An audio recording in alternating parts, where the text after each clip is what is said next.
So after you've invented the music genre 70s acoustic fantasy classic rock, for a game you like to call Wizard Basketball plus Reading, what is next to invent? I'm Back Rolls.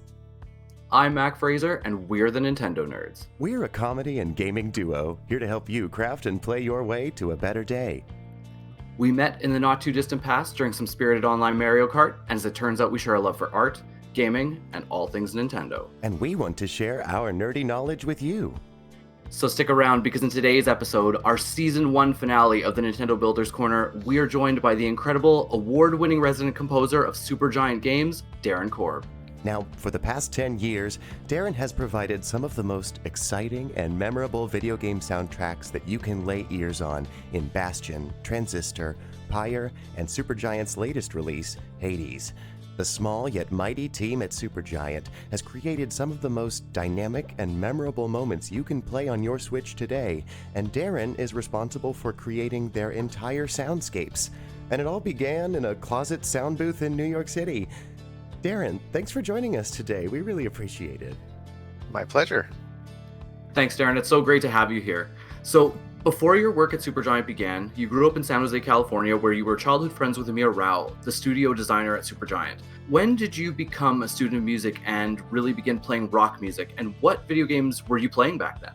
Yeah, I got into music really young. I started doing musical theater when I was like 5 years old, and I was singing really early on.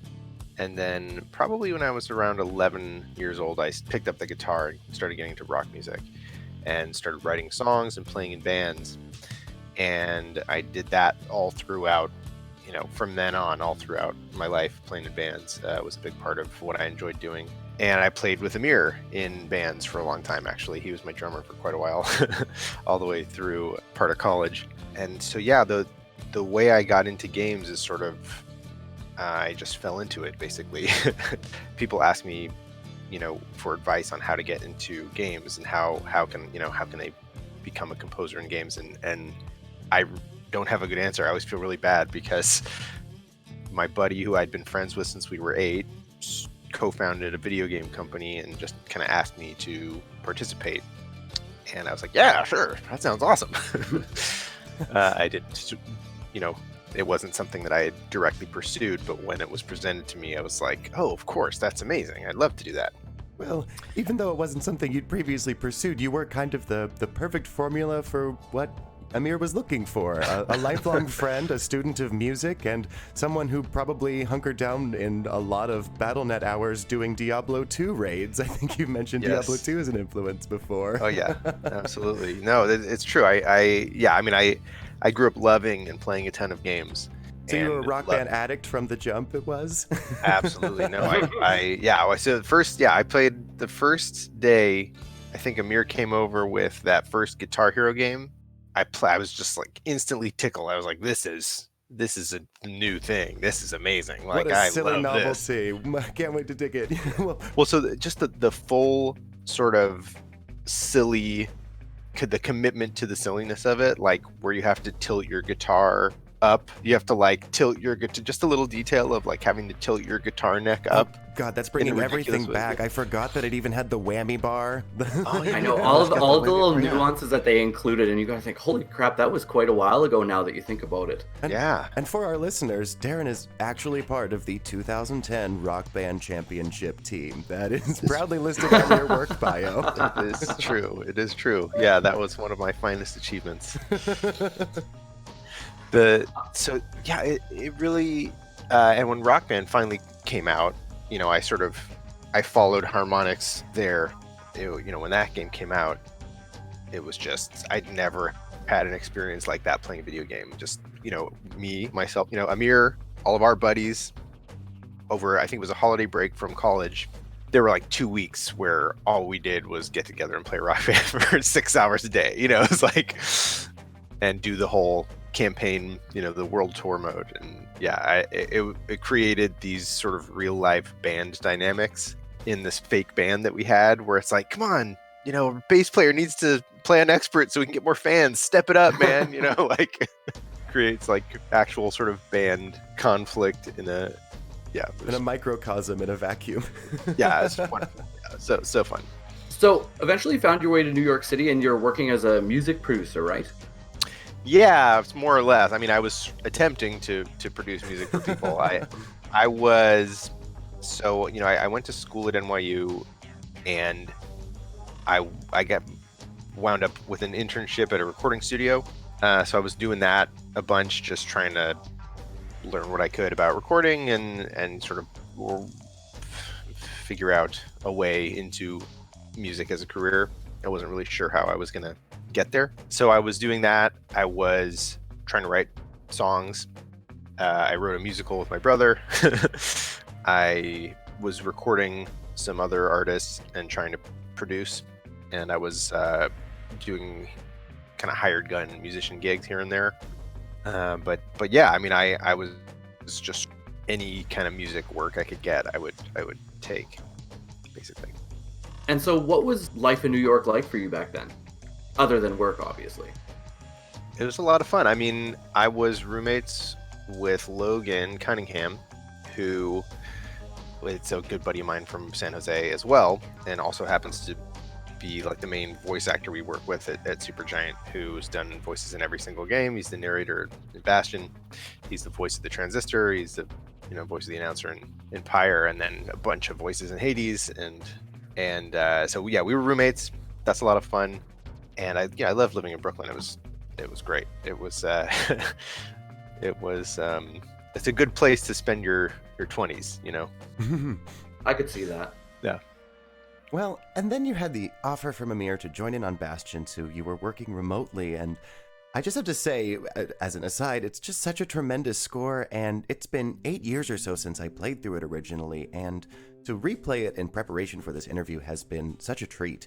Your score and the game has just aged so beautifully, and you had such a rare opportunity for a composer to be involved so early in the process. It was so fascinating to see the early prototype footage that has your music tracks included. So how were you feeling wading into these unknown waters for yourself? I was just happy to be there, honestly. I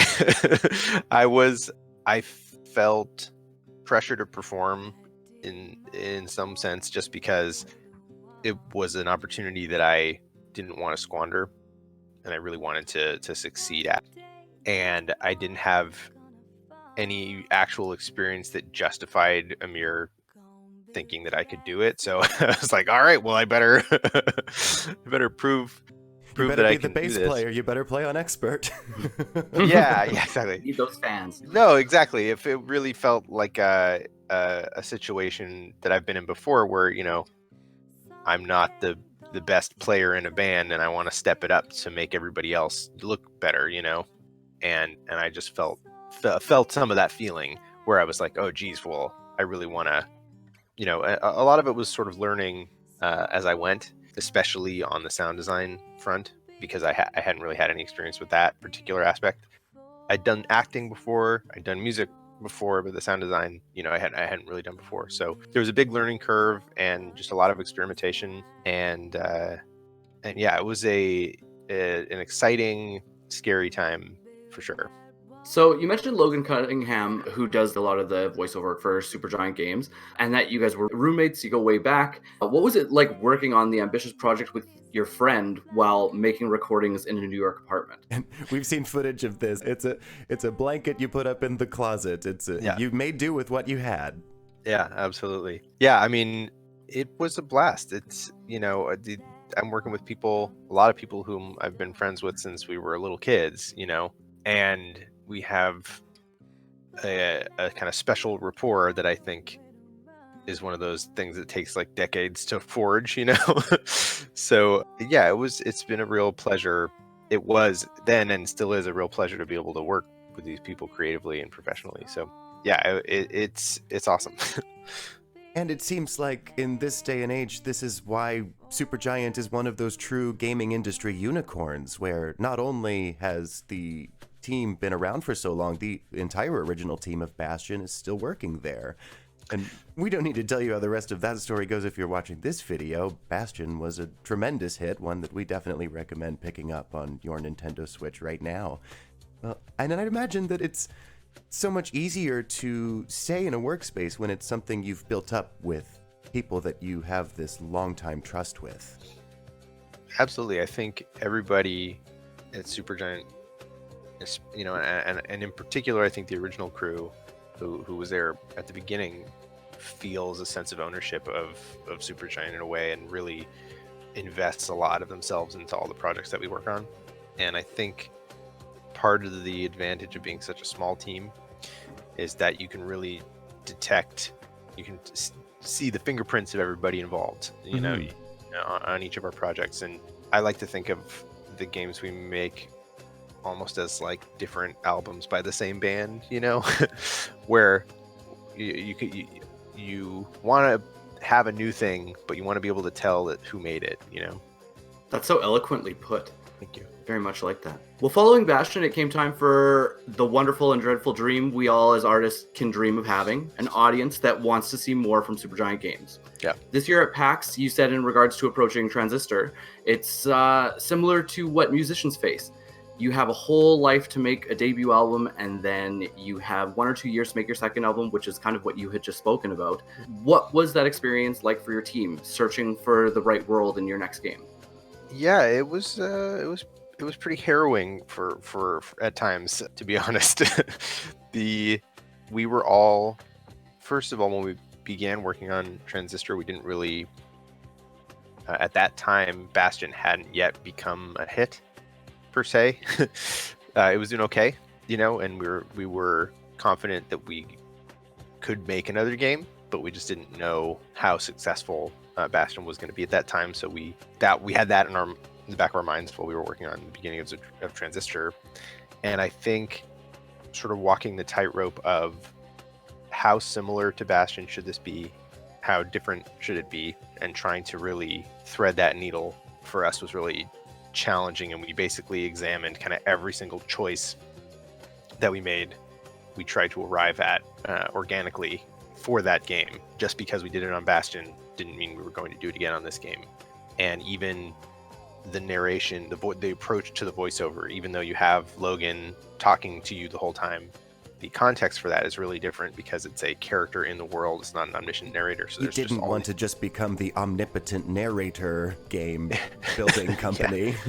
Yeah, no, exactly. We wanted to do something that felt specific to this project and appropriate for this world, and having a character in the world with you feels really different, I think, than having a sort of disembodied narrator telling you the story. So, and it presented a lot of different narrative challenges, and musically, I can speak to my struggle personally. I spent, I would say, 6 months at least really defining the musical sound of that game. And I kept iterating and making pieces and kind of circling and getting closer and closer to what I thought it was going to be. And then I'd say about 6 months in, I finally made the piece Old Friend, which for me really helped crystallize my ideas about what I wanted the music to sound like in that game. And so, Old Friends, when did that coincide with the tonal video that the team arrived on? I made it basically right before the tone video. It seems like everyone was kind of mulling in the cauldron at the same time, and then things started to finally come to fruition right around the same time. Yeah, and we all just, I don't remember actually if I made it for the tone or I'd already made it. I forget. But I know some of that concept art, a lot of that concept art was already sort of made by Jen or in some form or fashion that we put together in the video. And, Greg had done writing and done, we tried a lot of different things at that point. But I think the tone video was really something that helped us put it all together and just kind of see what we had from a feel standpoint. And that was really, really helpful for me going forward, I think, just to be able to see like, okay, let's go there. That's where we should go. Let's go. Okay, everybody, let's go do that, If I'm feeling lost in the night and I don't know what sound to make, I can go back to the tonal video and know this is my true north. Yeah, exactly. Yeah. Well, one thing that really stands out about your work specifically in Transistor is that you used your background in rock bands as a strength. Instead of classical composition, you leaned into what you know. And so many of your tracks follow a verse-chorus format, and we think that's one of the reasons your songs and games are so memorable. But definitely in Transistor, this was leaned into so hard. The boss battle experiences are so integral to the songs that you wrote, and the electro post-rock songs with a really great hook were so great as a playthrough of that game. You actually had the unique artistic experience of getting to go back and write an additional song for the game as part of an Apple release, correct? Yeah, that was a ton of fun. Yeah, Transistor had come out, I think probably at least 6 months earlier, and I was tasked with writing an additional song for, I think it was the Apple TV version of the game.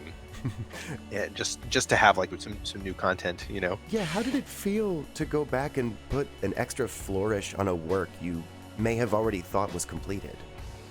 It was really nice actually to be able to sort of revisit that creative voice, that point of view, having already sort of moved on to Pyre at that point. It was really fun to go back. I had a ton of fun, especially because that tune is a lot less bleak than content-wise than a lot of the other tunes. Mm-hmm. It's more of like a love letter to Cloudbank. You know, the one of the tunes that I thought of while writing that song was something like Journey's, like When the Lights Go Down in the City or whatever. You know what I mean? like an ode to San Francisco or whatever. Like it's obviously not in terms of the feel or the style, but just a sort of, you know, the sentiment of that tune was something that I tried to just having that little nugget in your brain can help your inspiration so much that, like, what if Journey wrote a video game song? What would that sound like? And if they translated it through me? yeah. I mean, I think I was really just trying to, you know, that song has a nice feeling that feels like a sentimental ode to San Francisco. So I think I was just trying to look at that aspect of it specifically and try to translate that as best I could. Nice. Well, we really love the language that you use to describe the tonal qualities of your scores. Like you just articulate yourself in such a way that we both just really like it. Awesome. Bastion is the acoustic frontier trip hop experience, Yeah. while Transistor you describe as an old world electronic post rock. When asked about the score for Pyre, you called it 70s acoustic fantasy classic rock, and you also called Pyre in your recent 10th anniversary concert Wizard Basketball plus reading. Is that shorthand something that everyone at Supergiant uses, or is it just a tool to help you find your artistic groove? The musical groupings, those are for me, you know, I think to help me define the sound of a project, and I use it more or less depending on the project. On Pyre, you know, I think only about half of the music in it falls into that category. Mm-hmm. But it's still there. It's still something that I look at when I have a question about direction. As far as a wizard goes, that was just something that's basically stuff that I just read on the internet. It's like other people called the game that. So like, don't read the comments on the internet. It's not... No, it's fine. It's pretty descriptive of what the game is. Absolutely, it is. It's you know, yeah. There might be a nicer way to say it, but it tells you, you know, more or less what's going on. True that, and I think Supergiant can generally, for the most part, read the comments pretty safely. You have an audience that gives a lot of love. Absolutely, yeah. No, we've been lucky enough to have some really sweet, incredible fans. Well, and sure. They all showed up in droves for your 10th anniversary concert at PAX West. That was a gorgeous concert that you put on with a full orchestra. Conducted by the incredible Austin Wintory, composer of Journey, and accompanied by your longtime singing collaborator, Ashley Barrett. How are you feeling? How was it putting all of this together, and how are you feeling in the afterglow of making something so great? Unbelievable. Yeah, I mean, I really honestly had no idea anything like that would have happened. I would have done anything like that ever until a couple of months before we started working on it, basically, or a couple of months before it happened, I should say, when we did start working on it. Yeah, it was pretty surreal. Austin's been a friend of mine for a while, and I really respect what he does, and it's just like night and day with what I do. It's totally, his approach is very different from mine. It's more of a sort of a traditional orchestral sensibility a lot of time, I think, than I have, and he, you know, knows how to do that and I do not. So it was really fun to learn from him and learn a lot just through the process of preparing the music for an orchestra and working with an arranger and trying to get everything ready for this sort of weird little chamber orchestra that we put together. And yeah, it was incredible. And playing the Paramount Theater was unbelievable. It's beautiful historic theater. There's a ton of people there. I think it was like 2,500 people or something like that. It was, yeah, it was crazy.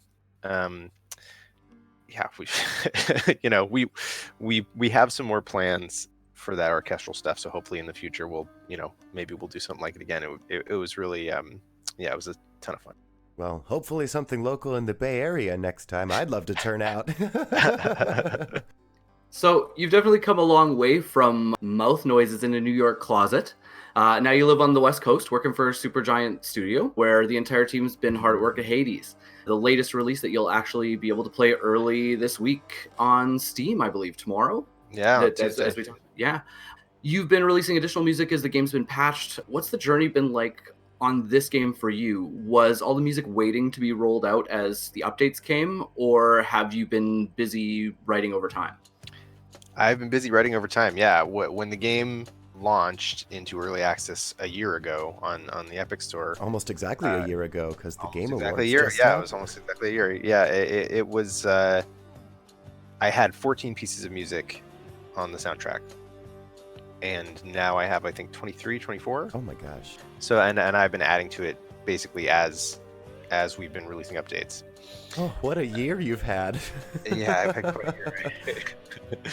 Yeah, definitely. Yeah, it's been a blast, and I really actually enjoy the update cadence as a sort of motivator for releasing new music on a regular basis. It's been a lot of fun, and we've been releasing the soundtrack serially as singles for streaming because we don't really want to sell them yet, because then people will end up like rebuying them. We don't want to make people buy them twice, more or less. So we're sort of waiting until the game is in 1.0, and then we'll release the soundtrack. But yeah, we've been trying, releasing everything as a single as it comes out, and that's been kind of novel and an interesting experiment. Well, one of the cool things about that is that as your fans get to spend more time with the game as it gets updates over time, you also don't have to leave that world just yet. You get to keep your mind in that place and kind of continue to create new music, which I think is very cool. Yeah, for sure. And I think if you look at our development cycle in terms of duration, we will have worked on Hades about as long as we've worked on our other games in total. Mm-hmm. But it's just this last year has been, in public, instead of privately toiling away. And it's so rare that it can be so in public. If you are interested, there's a wealth of information that NoClip has provided. They do crowdfunded video game documentaries, and they have provided such a wealth of material on your whole team going through this. It's been so informative to watch something like that. Yeah, for sure. It's been a really interesting experience, and I really think it's been a lot of fun to do in a way that I didn't really expect. I didn't really know what to expect, but I think I've been surprised by how exciting it's been to be working on an early access game, sort of in conjunction with the community of enthusiastic fans. Yeah, it's been really cool. And Amir, your friend and studio director, said something I find pretty terrific. We don't have to agree on the things that inspire us. We have to agree on what we are making. It's so great to hear something like that from someone in a leadership position, because it seems like he has such trust and respect for the influences that inspire other people, too. Yeah, for sure. Absolutely. I mean, I think at Supergiant, everybody really respects everybody else creatively, I think, and everybody are so good at what they do. And I'm always sort of in awe of everybody I work with. So it's been really awesome to just sort of see what everybody produces and look at the incredible results. I mean, we hired up quite a few people in the last 2 years, I would say. We grew, now we're still under 20 people, but we're like 16, 17 now. It's still almost doubling a team, and when you're such a small team, that's such a huge shift in dynamic.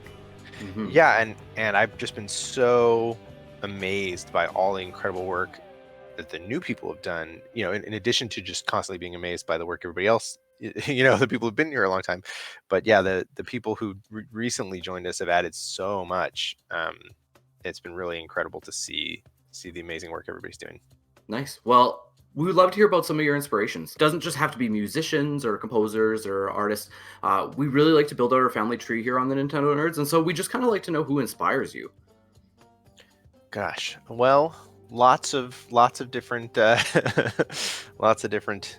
I take inspiration from all over the place. As far as musical artists that are inspiring to me, I think there's some sort of general. I'm generally inspired by people I've been listening to forever and really respect creatively, like Radiohead and They Might Be Giants and early Weezer and a couple, just stuff that's sort of been in my brain forever. And then on each project, I'll have specific influences and stuff that I like to listen to get in the right headspace for a particular thing. On Transistor, for example, I listen to like tons of Imogen Heap and Bjork and some Nada Surf and a bunch of OK Computer, specifically from Radiohead. And on Bastion, I was listening to a lot of like Led Zeppelin and Jeff Buckley and like Robert Johnson and stuff like that, just trying to get into the right headspace. So I try to sort of channel some vibes from a particular group of artists on a particular project a lot of the time. In a way, that sounds like composition sounds a bit like painting, in a way that sometimes I'll put on music and I'll let that inform me. As a hobbyist painter, I'll just let the music flow and that's kind of going to inform how I'm going to play today. Yeah, for sure. I really I think I have some music education, but that's not my main thing that I'm tapping into when I'm making music. I'm really going for vibes, Mm-hmm. I'm shooting for something else, and all that stuff is not that stuff only comes into play if I'm really stuck. Well, because at the end of the day, like you said, you're doing something completely different from what Austin Wintory is doing. He's going for mechanical composition of something that is at its roots classical, and you are going for rock feeling, and you can't really put electric rock guitar vibrations down on sheet music that well.